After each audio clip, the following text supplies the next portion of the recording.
Welcome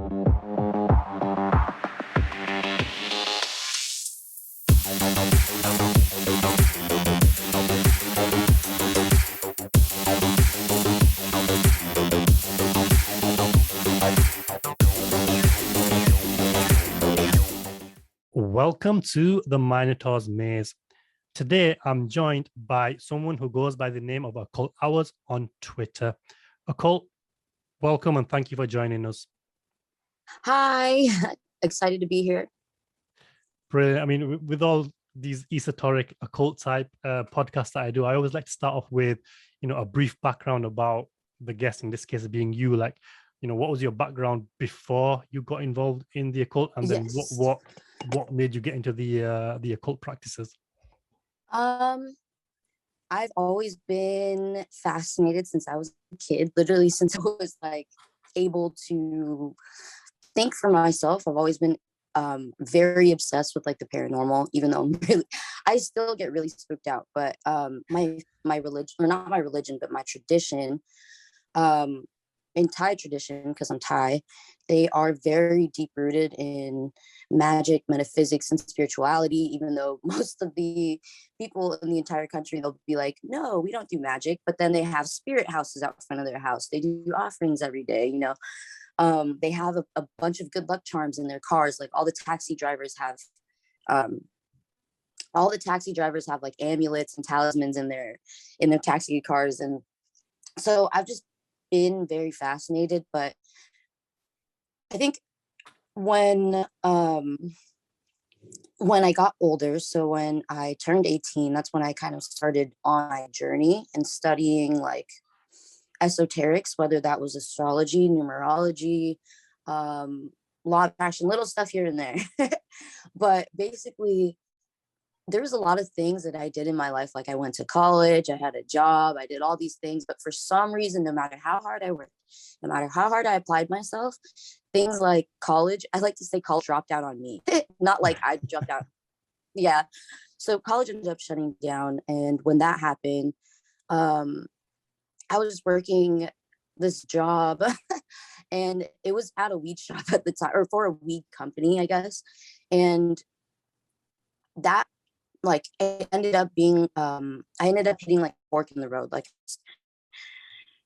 my fortune tellers and stuff, they're like, you can't keep our job, people are really bad for you. And I knew that too. So I ended up just quitting that job, and school had already dropped out on me. And at this time, one of my websites started taking off. So I just figured I'd just work on that full time and just crunch down. I didn't care if I didn't make as much money for a year or two, as long as I made progress and became my own boss. So that's basically how I got here. Easy, short.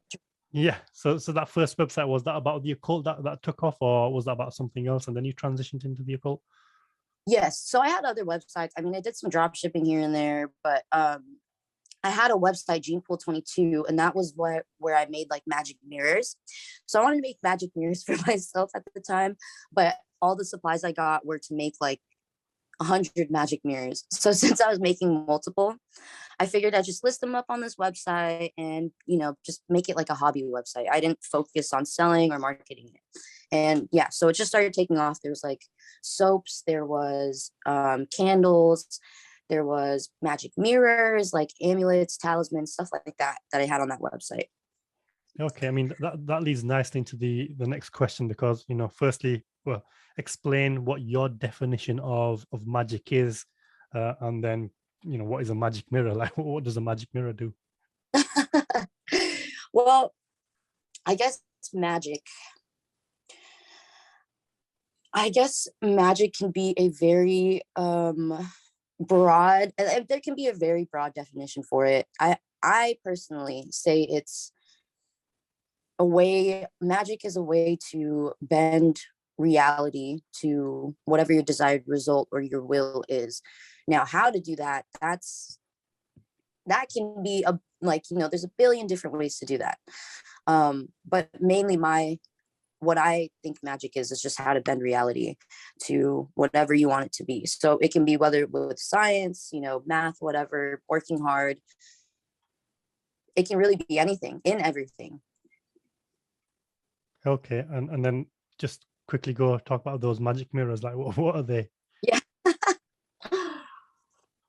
Okay, so transparency, I am still learning to use them. I haven't been using them as much because I had an incident happen where I was blamed for using the magic mirrors. Like I got spiritually attacked, and I was blamed for using the mirrors when I had not used the mirrors at the time. So since then, I've been a little bit Okay. been a little bit weary of using them because I don't want to get blamed again. But the magic mirrors, I forgot whose book I was reading, but he makes these magic mirrors with the 7 planetary metals, which is gold, lead, silver, copper, iron, mercury, and then mercury, I believe. I might be missing one, but Mm-hmm. might be in or something. But I basically made a magic mirror with all of these 7 planetary metals. And with the energies of all 7 planets, you're able to better divine and scry. And yeah, just to get better images and energy through the magic mirror. It's a little bit of a process. I guess there's a lot to say about magic mirrors, so I'm trying to say it in the most condensed way possible. So, like, what would be the purpose of a magic mirror? So if I was interested in this, and I came to you about a magic mirror, what would be the point of it, or what would be the end result? So, for me, at least for me, the point of a magic mirror is that you can travel astrally, and you can kind of see situations going on. Like, for instance, some people try really hard to learn how to astral project. There's another way to do it with the mirror. You can go into the mirror, literally. But there's other ways to use the mirror, like actually scrying, like looking on the surface, asking questions like, what's my future? Who's thinking about me? Who's my future lover? Whatever it is. But in those cases, I realized that the magic mirror needs to be usually charged or ritualized before then to answer questions or show you specific things. Okay, so sorry, yeah, go ahead, carry on. No, that's pretty much it. Yeah. Okay, so I was just gonna say, well, I mean, I like that you've mentioned astral projection, because do you need a magic mirror to astrally project? Because I'm sure there's ways to do it without a mirror. If I'm correct, like I'm sure there's meditation. People use meditation and opening the third eye and that kind of thing.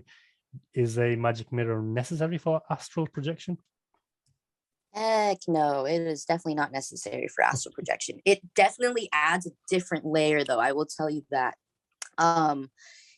Obviously, obviously, if you can do it with your body, I would 100%, recommend doing it through meditation. But with the magic mirror, I don't recommend that because you can get lost.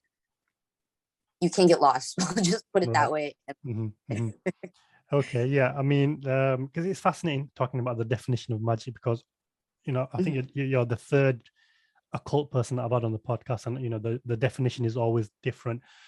Personally, I've probably defined it as the manipulation of energy, and then it's up to you to decide what you want to use that energy for. So it's not always when people think of magic, they either think the hocus pocus, childish Disney kind of magic, or they think the very dark arts, or you're dealing with demons only. But it's a very broad science. I would call it a science now. From even I haven't done a lot of study on it, but the little study that I've done, I would call it a science, where on the basic level, for me, it's just the manipulation of energy. And with intense meditation, if you go into different states, that is a form of magic.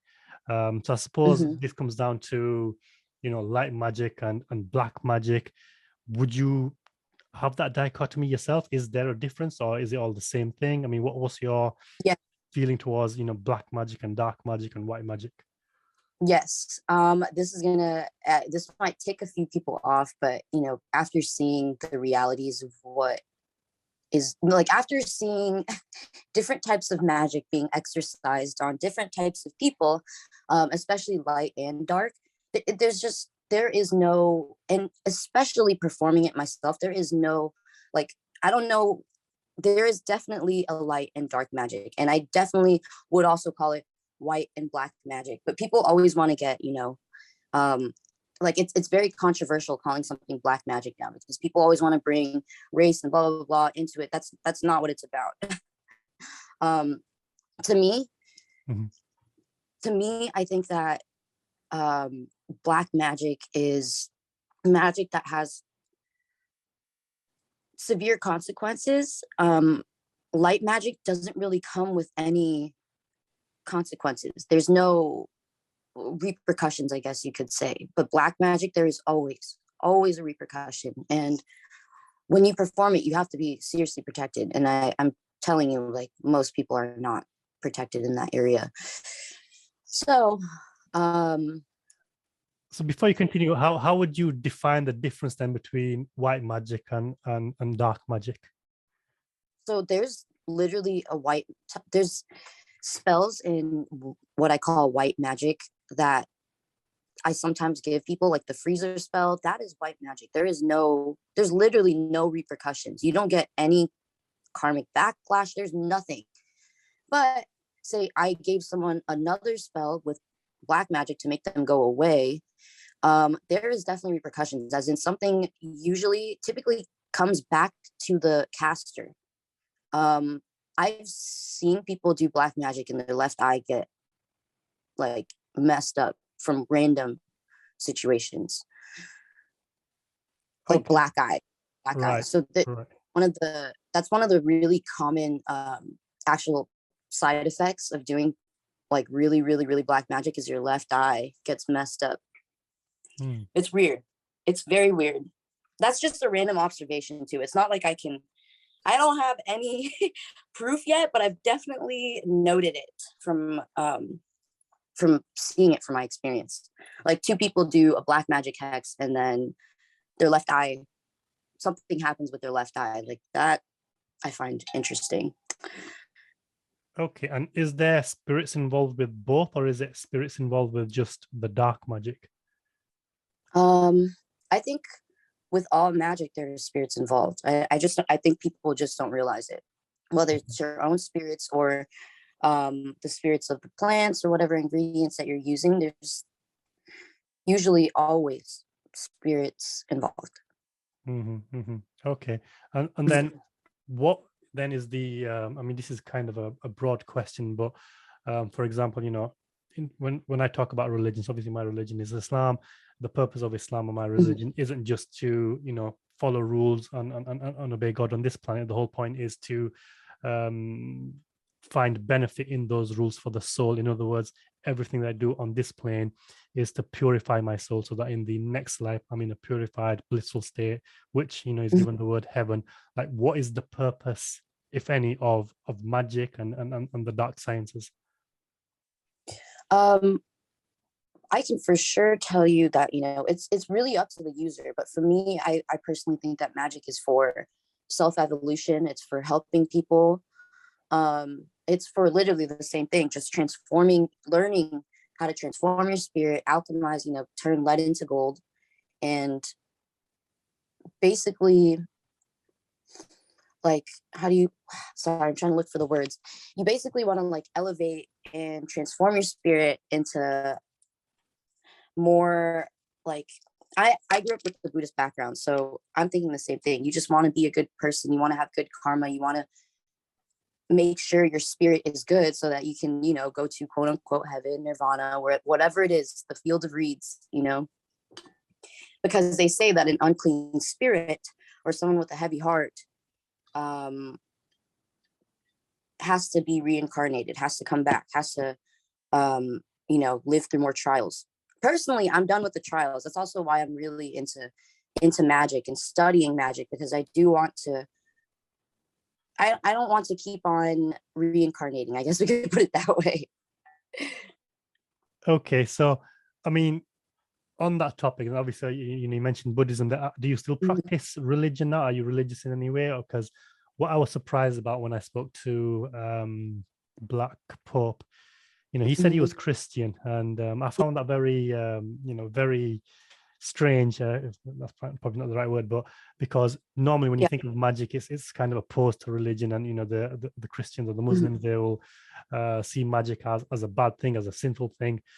So to find that I'm a practitioner of the occult is actually Christian was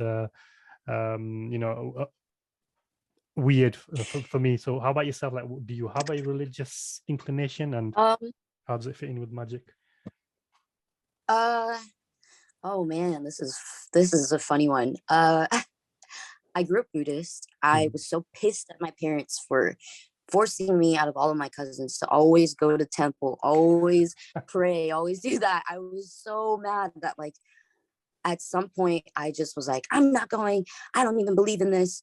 I'm atheist. I literally thought I was atheist for quite a bit of time, and then I realized, oh, I'm agnostic. But it's all these terms. It's like these labels and categories. I just that they give for people, and people don't even know what they fully mean. So I definitely believe that there was a creator of sorts. That would I believe that would make me agnostic. But I definitely shunned religion for some time. And then I just got into, I've always been fascinated with, astrology and all that stuff. So when I did get back into it,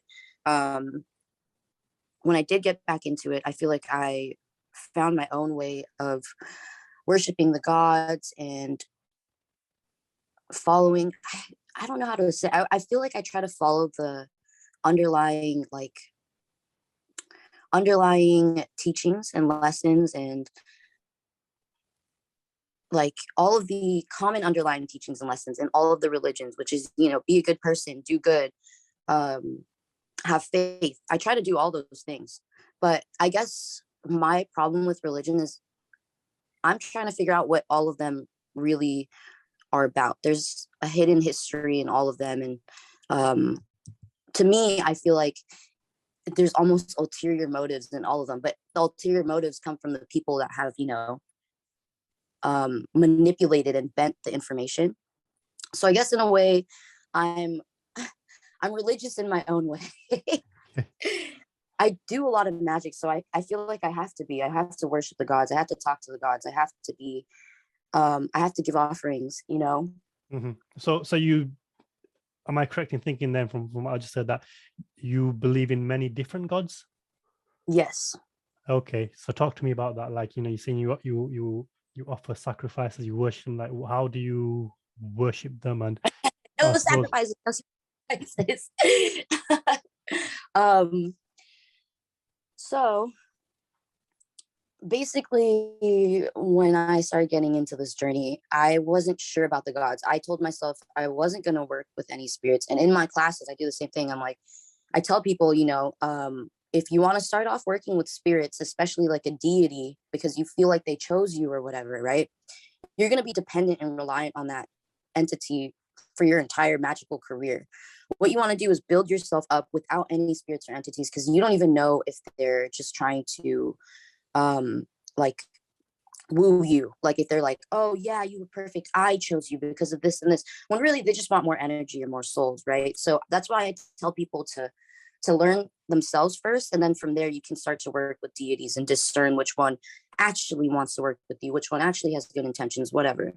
But yeah, there was a time where I wasn't sure if any spirits were even working with me. I didn't think any spirits were working with me, and then I was gifted the statue of Artemis by one of my old Golden Dawn teachers. And I guess like a year later, I had this other shaman working on me, and he told me that Hecate works with me. And I was like, what? I don't work with Hecate. I don't even work with spirits. And then I realized Artemis is a version of Hecate. And so when I got the Artemis statue, I didn't realize that she has been working with me the entire time. I had no clue. But she told the shaman, she was like, yeah, Hecate told the shaman that, yeah, I work with Occult Hours, but she doesn't know me as Hecate. So that threw me off on a tangent. I was like, there's no way that Hecate is working with me. And I was looking up different names. It took me maybe like 2 or 3 weeks to finally figure out one of her names was Artemis. And I was like, holy shit, she's been with me for over a year. okay, so when you say they're working with you, like to what end? Like, what are you working on, and why would they work with you? And I mean, firstly, what is the nature of these, these entities, these spirits? Like, are they eternal? Are they here for a short while? Like, what's their agenda? Well, all of them I could say have their own different agendas, and I like I like to say that with spirits they have their own quote unquote like sob stories to Okay. try to get sympathy from them. And I tell people that like obviously like we all have our own as well, but I tell people that because I'm like, keep in mind they have their own agendas, you know. I don't know what it would be, to be honest with you, but like they say that the physical, everything happening here is a representation of what's happening in the heavens or in the astrals. So whatever whatever like political debates that the spirits and gods are having is also reflected here on earth. I don't know what their end goal is, some of them, um, but I will say that some of them have agendas, whether it's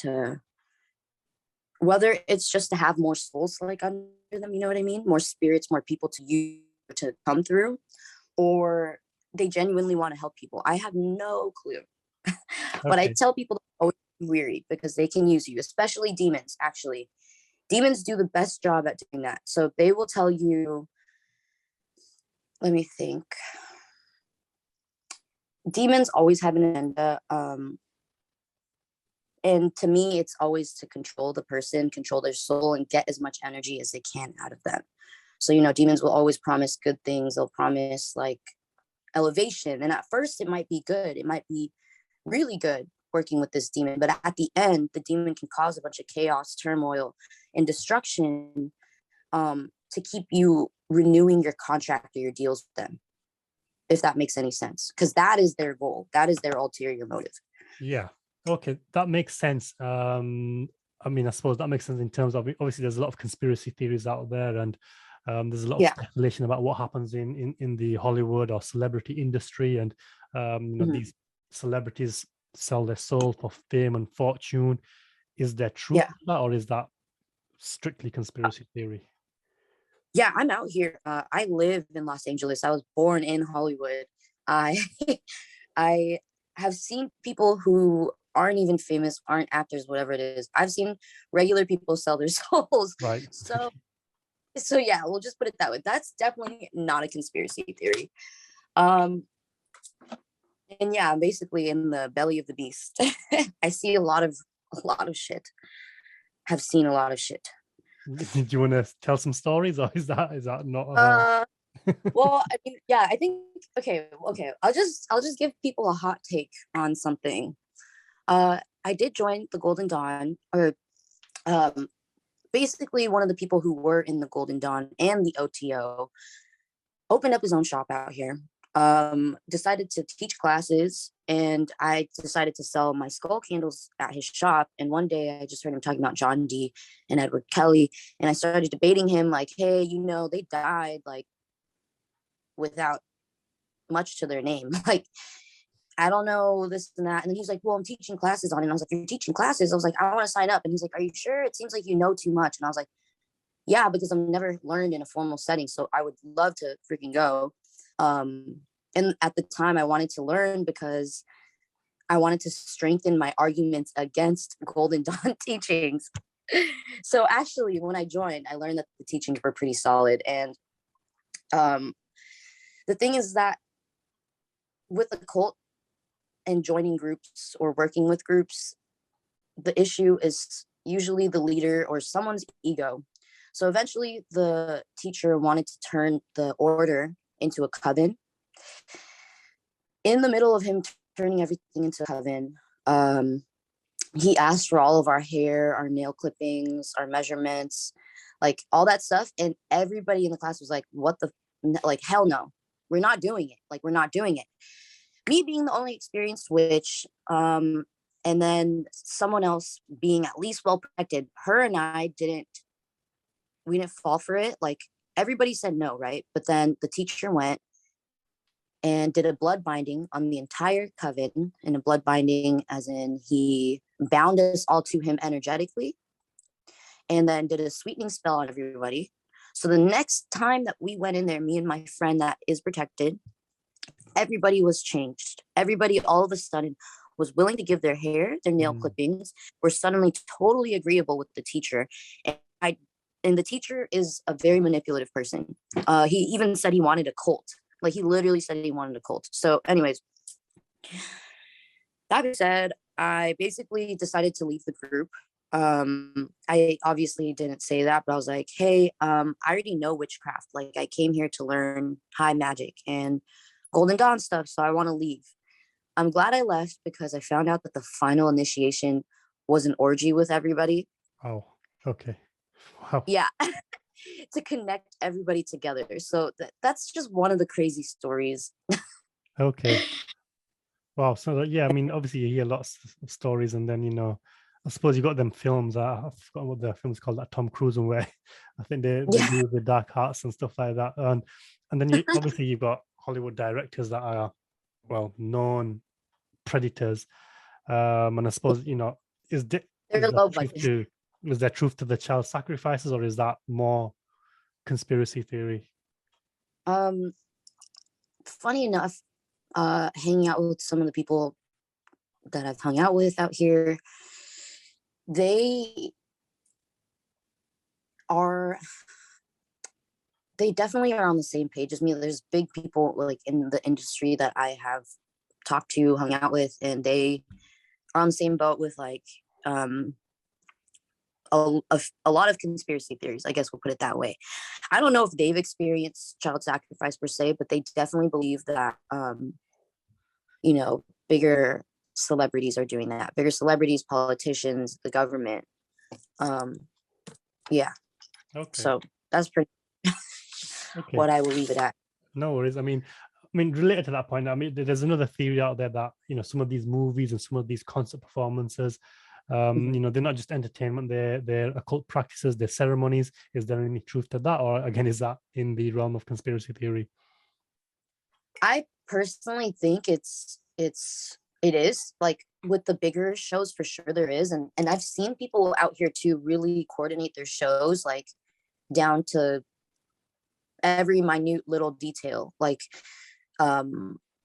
with like symbolism behind everything, you know what I mean?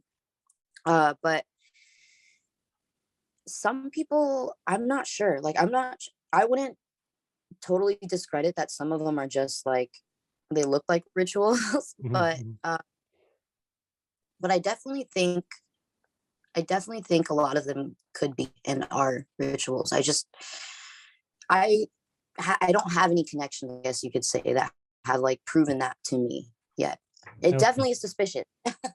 Okay. So, I mean, just before we move on, like the gods that you mentioned. So, those Greek gods Mhm. and goddesses that we hear about, are they the gods that you're talking about, or are these entities completely different? Oh, I'm talking about all of them. I'm talking about Hindu gods, Greek gods, Mhm.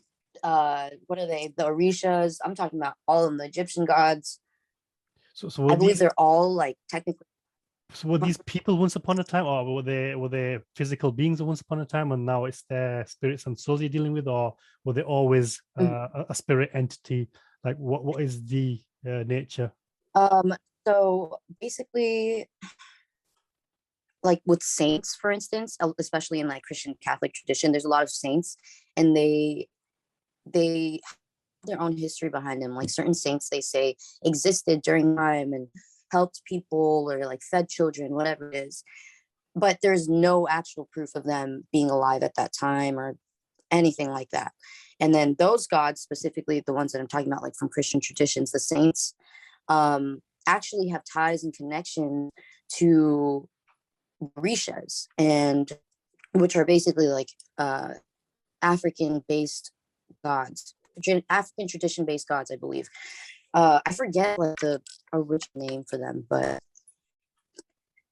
there's no Okay. real proof or evidence. We don't know if they actually lived. I personally believe that they lived. Like Thoth, for instance, they Mhm. said that Thoth was the one who came down, gave them language, gave them mathematics, told them, by them I mean the Kabiris, told the Kabiris to write the history so that we don't repeat it, and so that the people in the future generations are going to be able to read. history and what happened during those times. Okay, so if I recall correctly, Thoth is also Hermes. Is that correct? Hermes, and I think it goes by another name.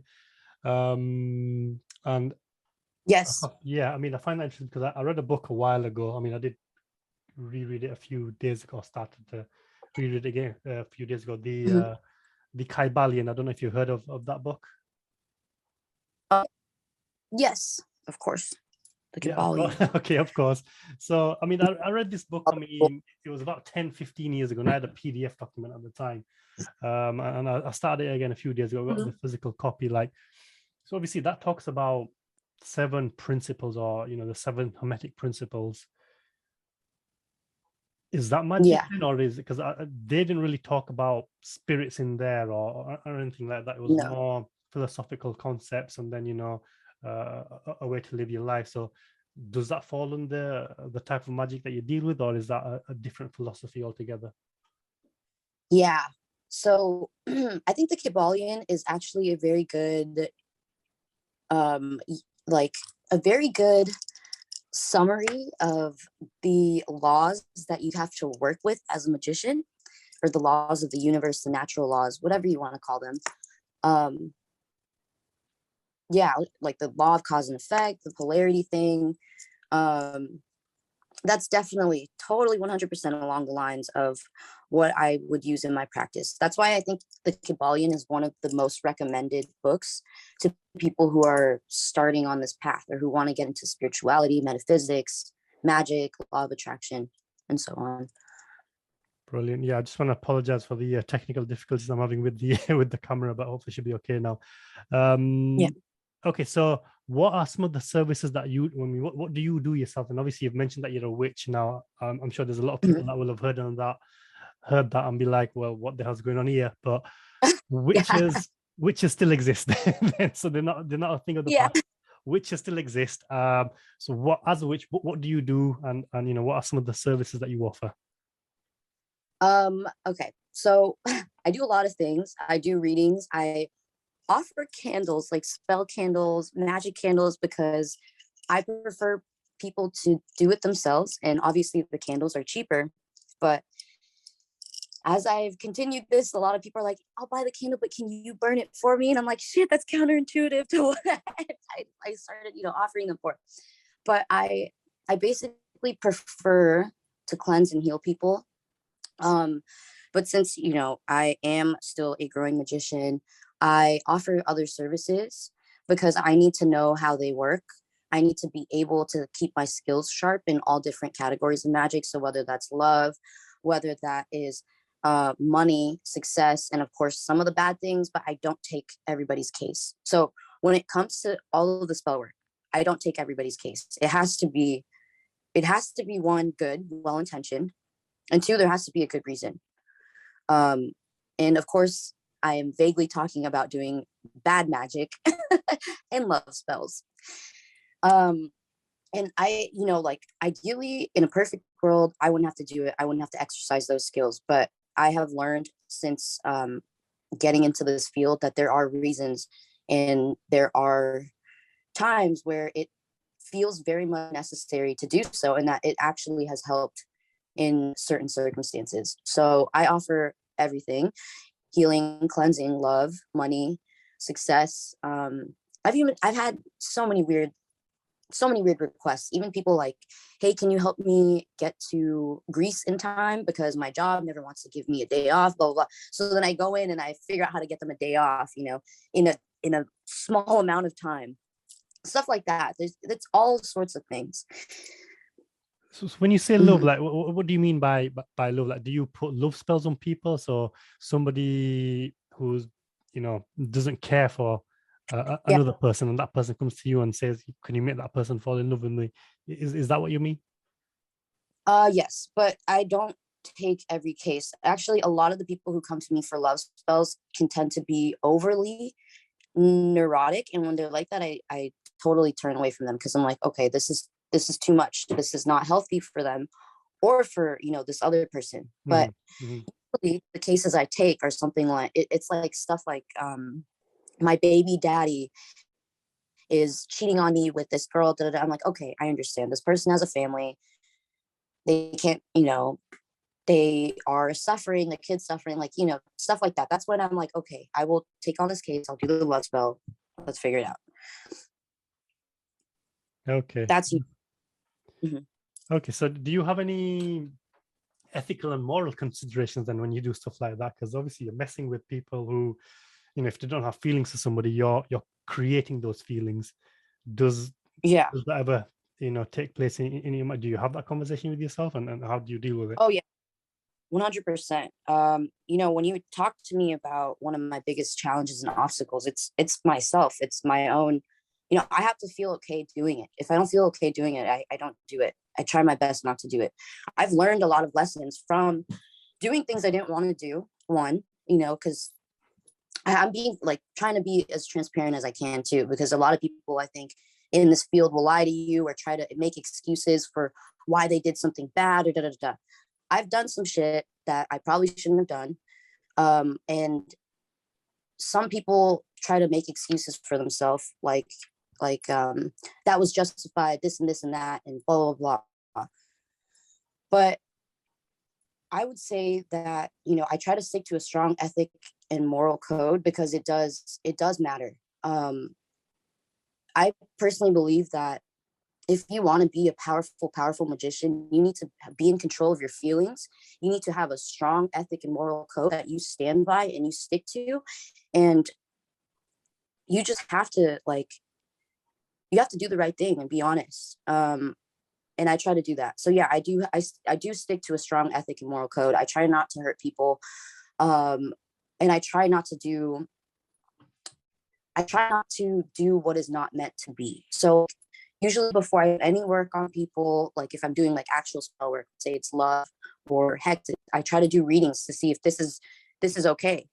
And I guess I'll just put it that way, because there's some things that are just that the universe wants people to go through, and they don't want you to tamper with it because they're going to go through it again anyways. So yeah, I try to stick to the regular moral code that everybody else sticks to. And yeah, it's been challenging because like one of the other reasons that I've gotten to this was because it happened to me. I've been put under a love spell. I've been hexed. I've been dropped into very deep waters and had to find a way to either swim or else I sink. And I feel very, very lucky with what has happened to me, to be where I'm at now, because most people probably wouldn't make it. We'll put it that way. Yeah. So okay. After having those things, like after having all of these magical afflictions, being hexed, being put under a love spell, I really, really try not to do that on other people. And the reason why I take certain cases is because, like I said, I need to make sure my skills are sharp, and I need to see how it works, so that when other people come to me to remove it, I know what to do, I know what to look for, and I know how it works. Okay, interesting. Yeah. And yeah, you mentioned initiation before, so yes. Talk to me about this then. This has been a little bit of a battle. It's something that I've wanted to do for years.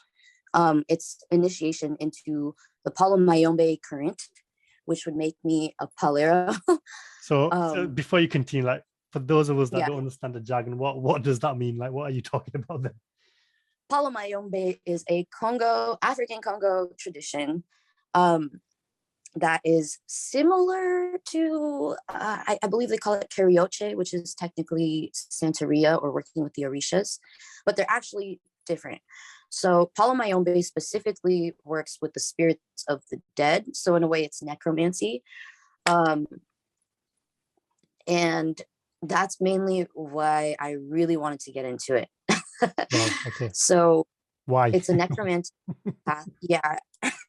Basically, like, it's raising the spirits of the dead. Like, once I get initiated, I would be able to pound on the floor just to wake up spirits and stuff like that.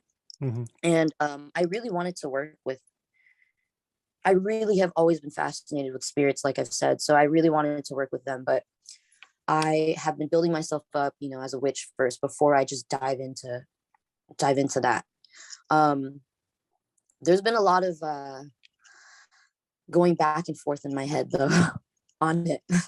It's very, and a lot of people have a lot of misconceptions about it as well, but it's very serious. You're basically making a blood oath, a blood pact with the spirits. And yeah, that's coming up very soon. I already paid the deposit, so so part of me is already just committed. So But what it's have something you, that have you joined the course? Have you joined the program? Like what have you done? Like what's the process here? no. So I have contacted a Tata. I contacted a Polero, which is it's the priest of the Palomayombe tradition. Okay. And I asked him initiations because I've been studying this guy for a long time and like researching about him because I really like him. I like his ethics and his morals specifically. And that's why that's basically what I did. I reached out to him and I was like, hey, do you do initiations? Can you do an initiation? He was very vague at first, but then he realized I was serious. He's like, yeah, I do initiations. This is how much it's going to be. It's going to be in a different state. And he's like, you're going to stay here for 2 days. I was like, shit, I already know what I'm going to do because I've been researching the initiation ritual for years. They're going to have me sleep outside by a tree in front of the spirits. Wow. For a night. Yeah. Okay. One of the things. That sounds like scary as hell. I mean, it is even hell. if you didn't like, I wouldn't practice this stuff anyway, but it just yeah. Keep in mind, I am a small Asian girl, so sleeping outside alone under a tree, probably in a forest. Put it that way. Okay, so yeah, go ahead. I was just gonna say that I'm pretty terrified. Yeah, but I'm trying not to think about it. Okay, so like obviously once you get initiated, like what's your purpose? What's your personal mission? What's your purpose with this? Like what do you want to do with this? And I suppose what's your long-term goal? Like what are you trying to achieve? My long-term goal is to basically figure out how to heal people better, how to remove spirits, and to receive like the wisdom, the guidance from those spirits on how to become more, just how to be better at what I do and learn more. I love studying magic. I love practicing magic. So getting connected with those spirits and being able to directly communicate and get knowledge, wisdom, and spells from them, that's the goal, to just advance and become better. And of course the same thing with like advancing my spirit, I guess you could say, transforming my spirit so that I don't know, so that I become more enlightened, become more like the spirits. That's basically the goal, I suppose. In these traditions, they say that you want to become more like the spirits. Okay, and obviously you mentioned it before, but with this stuff, like what I get, I mean, I mentioned in the previous podcast, like one of the books that I read many years ago was The Tree of Life. And what I got from that book is magic wasn't about, spirits and doing this and that. It was about elevating the soul. It was about transcending the different heavens. Yes. And it wasn't about fame or fortune. Like serious practitioners, the ones that were really serious about this, wouldn't let anybody know that they are practitioners. So basically the masters, they'd be hidden masters. They wouldn't advertise it. Nobody would know about it, because if they let people know, if they went for the fame and the fortune, then their powers would have been taken away. In other words, there's a lot of secrecy, there's a lot of discipline, because there's a lot of dangers. I mean, one of the segments I remember reading was, when you're practicing, this guy was saying in the book, when you're practicing, you have to be very disciplined. And one of the ways to form that discipline is when you make a mistake, put a cut on your arm every time you make a mistake, just so that you train yourself to be very disciplined. And that's simply because of the potential dangers, because when you're practicing this stuff, you're dealing with different energies and different spirits. In other words, you're opening up portals, and you're opening up yourself to things that you don't understand. I mean, in the age we live in today, like, you can't even tell between people anymore who's genuine and who's deceptive. Mhm. and now you're trying to open up portals with spirits and other realms and whatnot. How do you feel about that? Like, how do you deal with that, and how do you protect yourself against the dangers? Well, I, I will say that I will say that the only reason I'm able to do what I'm doing at my skill level, because I don't claim to be like, I don't claim to know it all. I just claim to get results. And I've seen the reality of how magic works and how it goes. So, I recommend that people at least go with someone who knows what the hell is going on. I have a lot of things in play. I I have things set up so that I can do these spell works and I can do these things all the time. Like even the professionals that I talk to, they tell me like, holy shit, we don't do as much magic as you do, and we don't know, like, we wouldn't do that, because it's so much energy. It's so much it's just so much energy in general and opening up so many portals. Um I have a lot of things in place. I obviously I don't really want to talk about them. And Okay. I know that a lot of spiritual workers that offer their services and their products and whatever online, they don't have certain foundations in place. And I always tell people, if you're going to practice magic, you want to protect yourself and you want to do protection spells, because you're not just protecting yourself from other people, you need to protect yourself from your own magic, because you're opening portals, like what you said, you're opening up realms to other spirits. And and when you're the one doing it, say you light a spell candle, right? You literally open yourself up that moment you light the candle to whatever the hell realities, energies, whatever it is. And you're the front line. So it's going to immediately hit you. So if you don't have protections in place, not only will, like, if you don't have protections in place and you're doing magic, your own magic will literally either bite you in the ass or have chaotic effects. Protection is very important. I tell people to layer up, because most people, they always ask me for protection and stuff. And I tell them I can't give you that unless you're even my students. But even then, like, I don't, because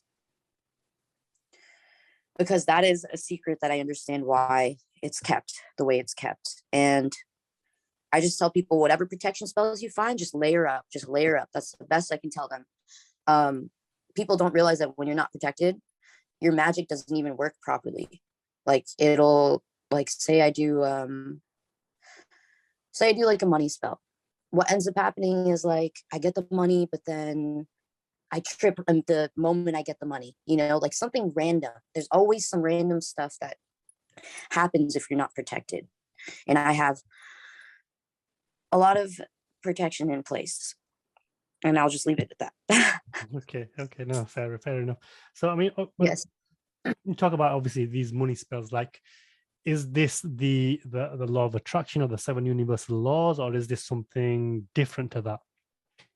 I think the law of attraction can apply to most magic, but no, I do. So I offer like money spell candles and stuff like that. Been formulating I've been formulating this money recipe for some time. I feel like I've perfected it in the last, like, literally 3 years. Um, I guess, like, it's just like a recipe, a formula, and then the affirmations, I guess, that I use that I've kind of perfected over time. Um, the thing is that I've given other people, like, I've told them, like, here, get a green candle, do this and this and this, and then they won't get the same results that I get. But again, I think that's because of they don't have protection in place and whatever the hell it is. Also, like, the I guess the words, the chants, and the ingredients, everything that I've found, I have learned how to work with and put it in the money candle so that it just attracts money. So I guess it's the law of attraction in a way. Yeah, Okay, I'm not sure what to call it. okay. I mean, obviously sticking on that point, like, so if Mhm. somebody wants to get rich, basically, they come to you to do these spells and whatnot. But then, what I mean, like, do they just sit back and do nothing and they get riches, or do they still have to do the work? Like, how does it work? Oh, hell no. No, they got to work. It's the same thing. I tell people all the same thing. Like, one, I only take certain clients and it has to be right. Like, I don't think I would have been able to make money off of what I do and have such a good reputation unless I actually like I work really hard, you know what I mean? That's why I'm able to maximize the effects of the money magic. So I try to only choose certain people, like when they want to work with me directly, at least I try to only choose certain people who I believe are hard workers, because I can maximize their income a lot more. As you know, compared to a lazy person, what would happen with the lazy person who I do magic on, or someone who doesn't do their job right, what would end up happening is they might get the money, they might get a raise or promotion, but then they might not do good in that job, or they might have complaints. So then it creates this like problem, obviously. And eventually, you know, if they're not doing good at their job and they have a raise, you know, eventually that job's probably going to end or something's going to happen. Something's got to give, basically. And so that's why I try to only focus on hard workers. And or like if I'm doing money spells for someone, I try to only work with people who I know do well. Because like me, I was working really hard.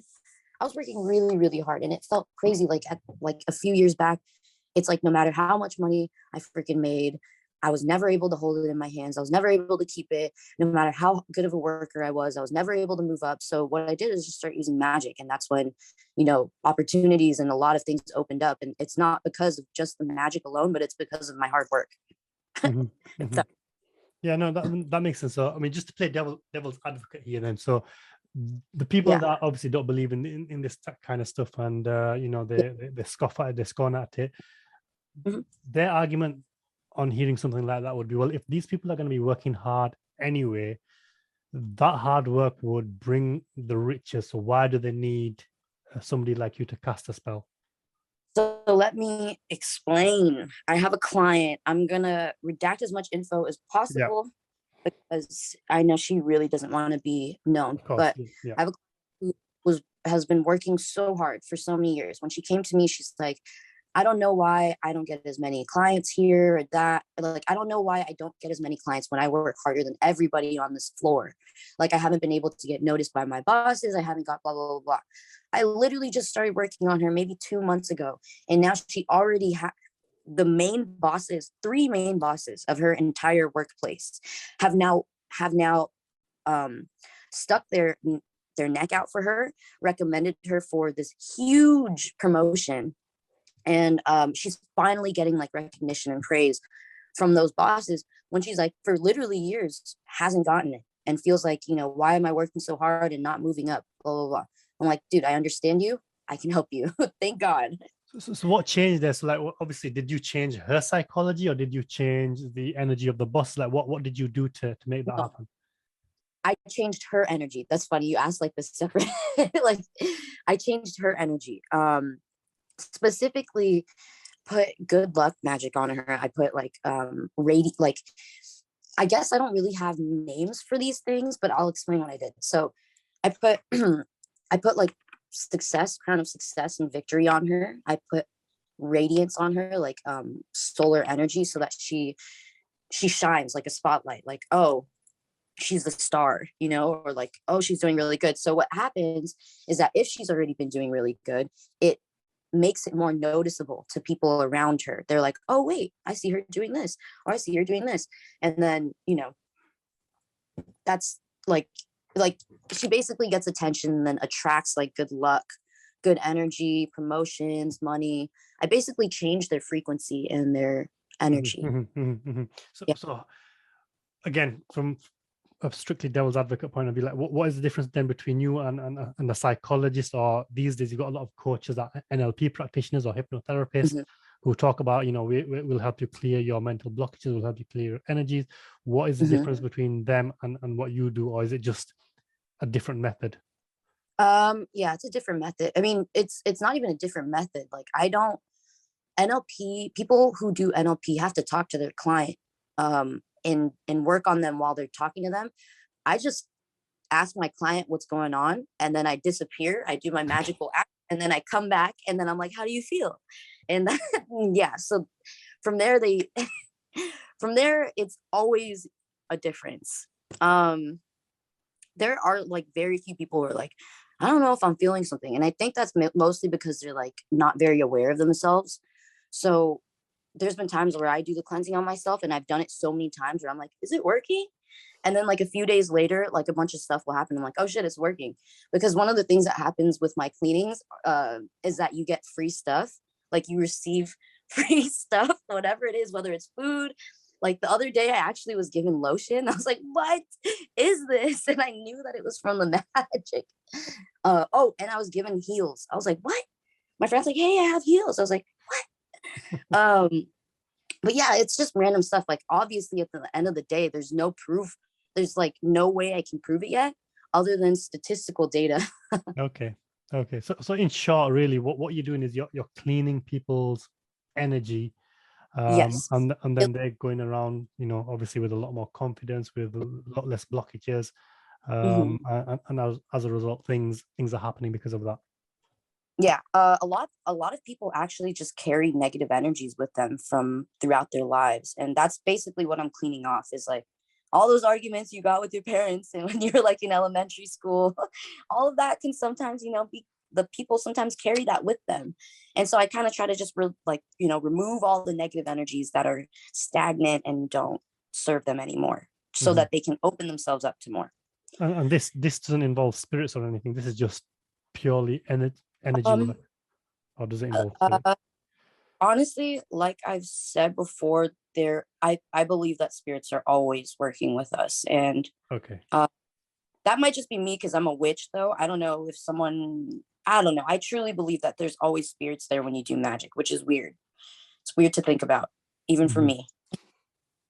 Yeah, I mean, Uh it obviously depends on your traditions. I mean, obviously you've yeah. got stories from different traditions, different religions. They all talk about it. Even the religion that I'm part of, Islam, Hmm.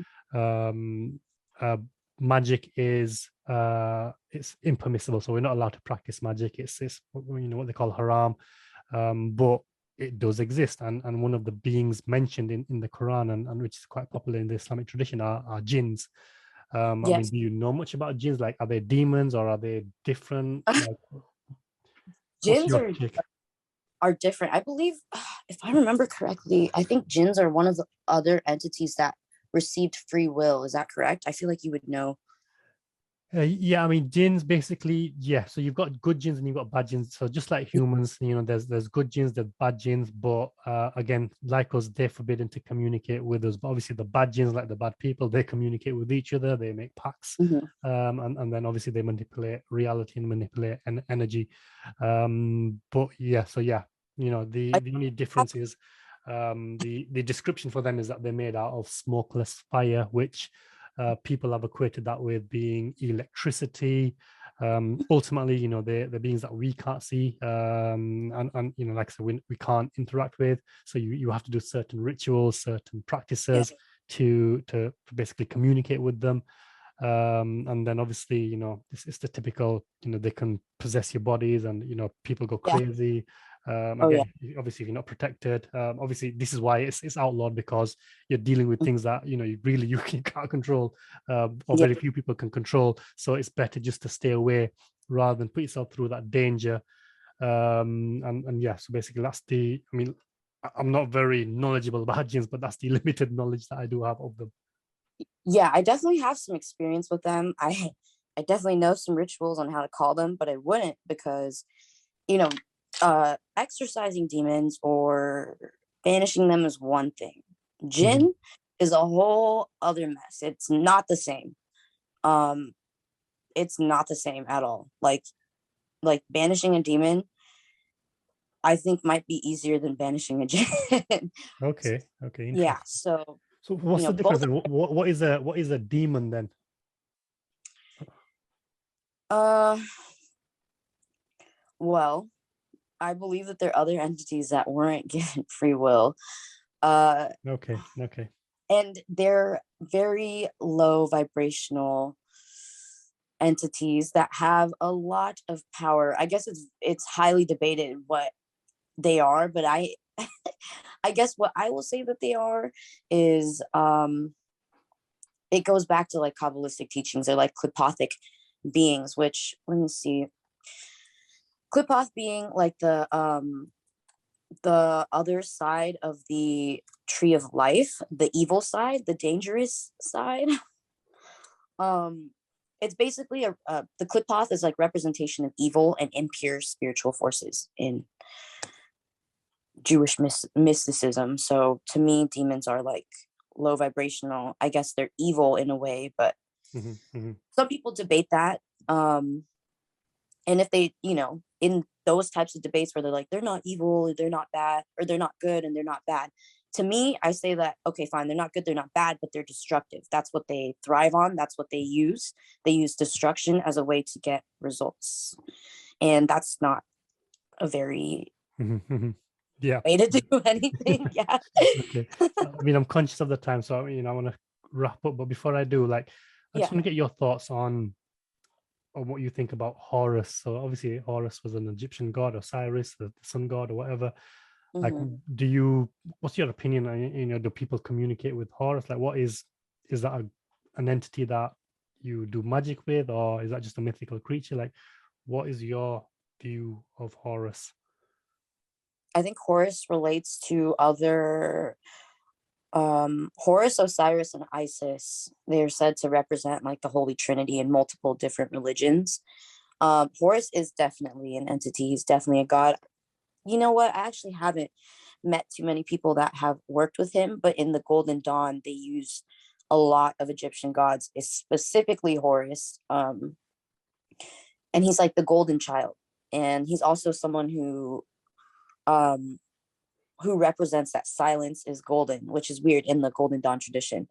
I guess I don't really have as much experience with him other than using him in like Golden Dawn rituals or using his signs in the Golden Dawn ritual and in the LBRP, which is the famous banishing ritual. So yeah, I don't really know. I don't have much to say about Horus. Is there anything specific that you were Yeah, I thinking mean, about? it's basically with the story of Horus. Obviously, we know he's. I mean, the myth and legend of Horus is that he had a brother called Set. They had a fight, and he Hmm. lost his eye. In other words, he was the one-eyed sun god. Hmm. And obviously, when we talk about Jesus and Christianity, obviously Christianity. I mean, Christmas, the 25th of December, is Hmm. more of a pagan ritual than the actual Yeah. birth of Jesus. And in fact, they say 25th of December was the birth of the sun god, or the god of Hmm. sun, S-O-S-U-N rather than S-O-N, Horus, Hmm. or Horus was the sun god. And I think, if I remember correctly, the tradition was on the 22nd or 23rd and 24th of December, the sun's at its lowest point, and then on the 25th of December, it starts to rise again from its lowest point, Yes. and that's what they call the birth of the sun god, and Horus. And what I find interesting about that is, again, in the Islamic tradition, the Antichrist is a being known as the Dajjal, which is the great deceiver, and Yeah. one of his attributes is that he is one-eyed. Hmm. And obviously, Antichrist is basically meaning he's going to be the opposite of Jesus. So he's going to be pretending to be Jesus, Hmm. but obviously, he's going to be the opposite of Jesus. So I just find it interesting that Horus is the one-eyed being, which is, I suppose, confused with Jesus. Of the story of Jesus and the story of Horus is pretty much similar. So I was thinking, is there a connection with Horus possibly being the one-eyed Dajjal, the Antichrist? Yes. So I hate no, I don't hate talking about it. I I'm really cautious about what I say or talk like yeah, what I say and address in regards to this because I don't know the full story, but I definitely am along the same lines. There's a reason why I haven't worked with horror specifically with my for myself. Hmm. And that's because I don't believe that his energy is actually compatible with mine, but Hmm. I definitely have been following what you're saying for a long time. The whole story was Set, Osiris, Isis. I've been like a little obsessed with trying to figure out how that applies to the Bible and like who was who, um, and what is actually going on. And yeah, I'm really cautious about it, what I say, because I know a lot of people can get offended in regards to this topic. No, I definitely believe that Horus can be the Antichrist, though. So I am on the same boat with you there.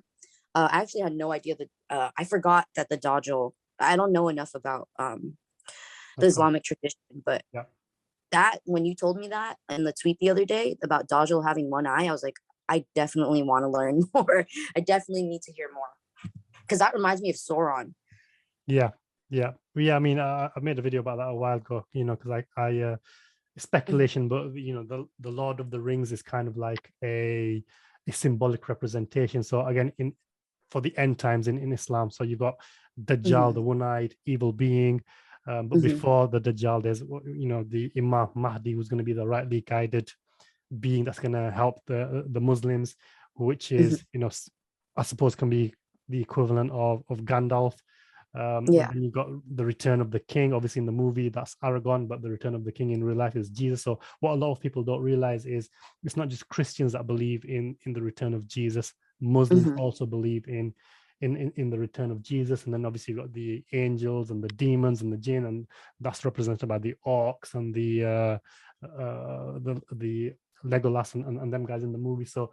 And then you talk about the one ring to rule them all, and what could that ring be? Well, can it be any other ring other than the ring of Solomon and the staff of Solomon? Because again, in the Islamic tradition, Solomon is a prophet of God. He's a good man. He was a wise man, but one of his attributes was that not only could he communicate with birds, but he could also communicate and control jinn. And I love that story. so yeah, so he had control of the jinn. The jinn were working for him. So one of the fringe theories, I mean, this is not accepted by most Muslims. I mean, you're probably talking about 0.0111% that would agree with this theory. But the theory is that when Solomon died, the story is that he was sat on his throne and he was on his staff, and nobody realized he died until a gnat or a termite chewed away the staff and he fell over, and that's when he realized. The fringe is that that's not what happened, because obviously it doesn't make sense that somebody could be a powerful king and prophet and nobody would realize that he's passed away.